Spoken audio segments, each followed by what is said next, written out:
Merry Christmas, church. You know, what if we were meeting each other for the first time and I decided I wanted to start telling you everything I had learned about light bulbs? And I said to you when I was talking about light bulbs, I said, you know, one aspect of a light bulb is that it makes light, but that is totally optional. What would you say to that?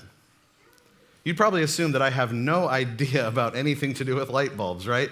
Well, like, what do you mean? Like, light isn't just an aspect of what a light bulb does. It's the entire purpose of a light bulb. There is no other purpose, right? I mean, unless it's like a Bluetooth speaker or something. But like, for the most part, the only purpose a light bulb has is to make light. And so if I was like, oh, you know, but the light is optional. I mean, a light bulb that stops making light is grounds for throwing it away, right? It's not optional. It either works or it doesn't, and if it doesn't, you get rid of it. Well, back in 2020, there was a Canadian student who was spending his first Christmas during lockdown with his roommates. He'd never been exposed to Christmas before. And afterwards, he decided to make a list of things that he had learned about Christmas while, learning about it from his roommates. For one thing, he said he couldn't understand why the presents sat under the tree. He was like, they're right there. Why can't we open them? He didn't understand why we would sit them under a tree and make you wait, kind of like I'm making the kids wait for their candles tonight. And each roommate had their own tradition, so he learned that compromise was a part of Christmas, because it's like, well, we have this tradition in our family, and we have this tradition in our family, so the roommates kind of, they compromised a little bit. And then he noticed that there was Christianity as a part of Christmas. And here's what he said about Christmas in Christ. He said, the religious aspect of Christmas is optional. I really like this one. If I was to suggest having a secular Ramadan to my mother, she would have a heart attack. So he learned that Jesus is an aspect of Christmas. He's one part of Christmas. And he learned that that part is 100% optional. With Jesus at Christmas time, you can take him or leave him. Doesn't really matter. Well, to me, Jesus at Christmas is kind of like light in the light bulb, right? If you take Jesus out of Christmas, you may as well throw it away. What's the point of keeping it? I mean, sure, at Christmas, the decorations are nice, the presents are fun, the meals are delicious, but what's it all for? If we're doing all that to celebrate nothing, then honestly, to me, it's about as useless as a burned out light bulb. So I think it's important that as we're reflecting on light this evening, Jacob, that that's how that's done. That we go ahead and we light the candles again that we lit this morning. And I'd appreciate if you guys could give me a little bit of help. And I know it's confusing. My son was asking me when I got home tonight, he's like, why does every candle have to have two meanings? I don't know how to answer the question. So I get that it can be confusing. So the first candle, there's two meanings for that, right? We have the one that we looked at in our series this year. We looked at prophecy, right? But what's the other one? You guys remember? Hope. Hope is the first candle. The second candle is peace, or what we learned was Bethlehem. Sorry, I twisted it on you, caught you off guard. Yes, Bethlehem. The third candle is rose because it represents what? Joy, or the shepherds. All right, you guys are doing great. And this last one we did this morning represents love, or what? The angels, the message of the angels. Now, 3 weeks ago, we lit that prophecy candle, and it reminded us of the hope that was promised to us for thousands of years, right? 2 weeks ago, we lit the Bethlehem candle, which reminded us of the journey that Mary and Joseph made in order to bring us peace with God. Last week, we lit the shepherd's candle, which reminds us that the joy of Christ can even come to the lowliest of the lowly. And then this morning, we lit the angel candle, which reminds us of the powerful message of love that the angels brought to all mankind. And tonight, we're going to light the Christ candle. This is the candle that we light because light has finally come into the world. Because something is different after Christmas. Something changes dramatically from what it was before. Have you ever walked into a room, flicked on a light switch, and nothing happens?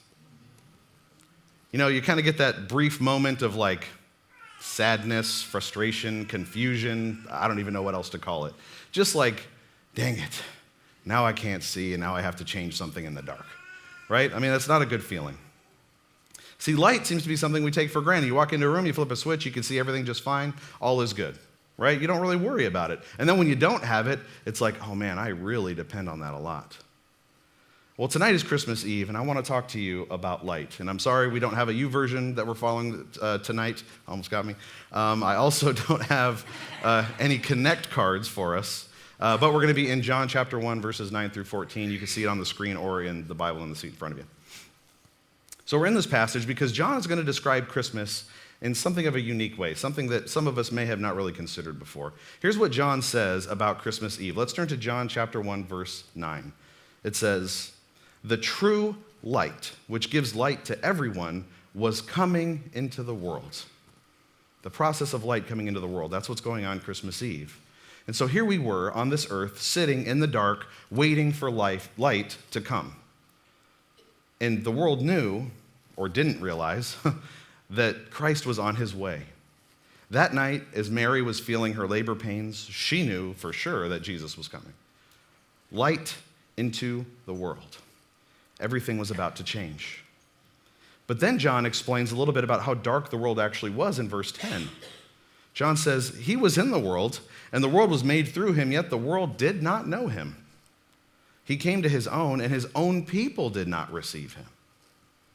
Let me ask you this, church. Does that sound like a world worth saving?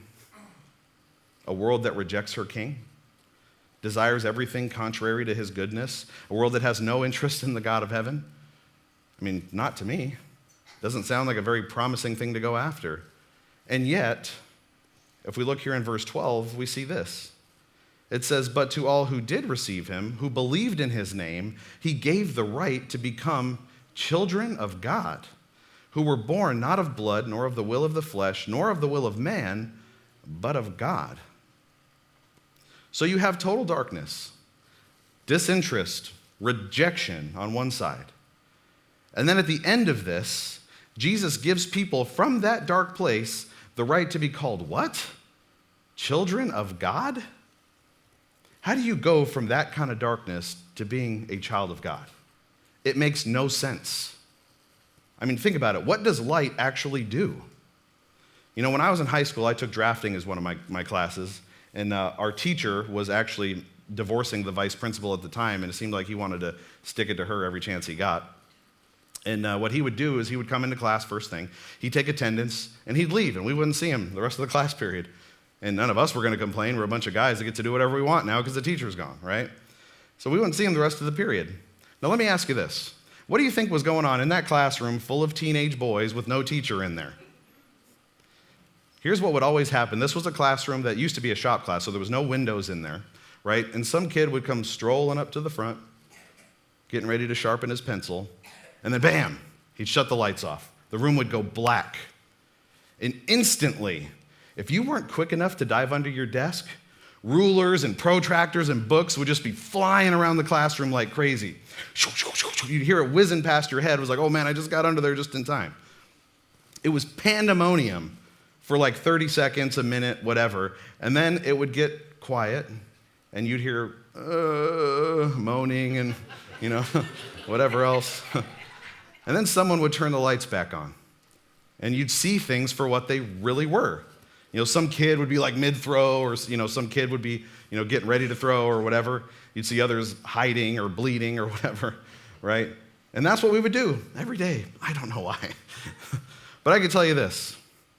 Light shows us for what we really are. We're different in the dark. We're different when we can't be seen, right? You can get away with stuff in the dark, but the light reveals the truth. John says this actually later on in his book, about jumping ahead to chapter 3, verse 19. It says, "And this is the judgment. The light has come into the world, and people love the darkness rather than the light because their works were evil. For everyone who does wicked things hates the light and does not come to the light, lest his works should be exposed. But whoever does what is true comes to the light, so that it may be clearly seen that his works have been carried out in God." So take a look at us. When we see the light of Jesus, it reveals how bad we are. When we're sitting and stewing and doing whatever we're doing in the darkness, and all of a sudden light shows up and reveals who we are, it's kind of like turning that light on in the middle of the classroom. You could see us right in the middle of who we really were. That's what the world was like when Jesus showed up. But check this out, John 1:14. "And the Word became flesh and dwelt among us, and we have seen his glory, glory as of the only Son from the Father, full of grace and truth." So this light came in, showed us everything we were doing wrong, and then he gave us a model of how to do it right. I mean, what does this prove about Jesus? Think about it. He came and he did everything right. What it does is it teaches us that when you look at Jesus, we can't love like him. We don't have self-control like him. We can't have faith in God like him. The truth is, I hate to say it, church, we're a bunch of losers. That's kind of what it's saying. So if that's the truth, how come we get to become children of God? How come we get the right to claim that when that's who we are?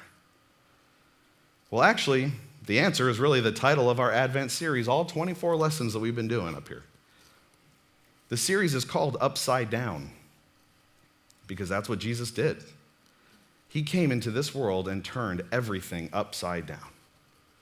People who thought they were good were shown to be evil. People who we thought were just humble or given the highest honor. The king who creates and rules the universe became a human. Everything is upside down. When Jesus came and was born, it's one of the most beautiful and strange times in history. The time when the darkened planet received her light, the light of Christ, which came down to earth in the form of a tiny human baby. You know, we should remember, church, that Christmas is about more than presents. It's about more than cookies and stockings and reindeer. It's about the day that the Word became flesh. And church, that's not optional.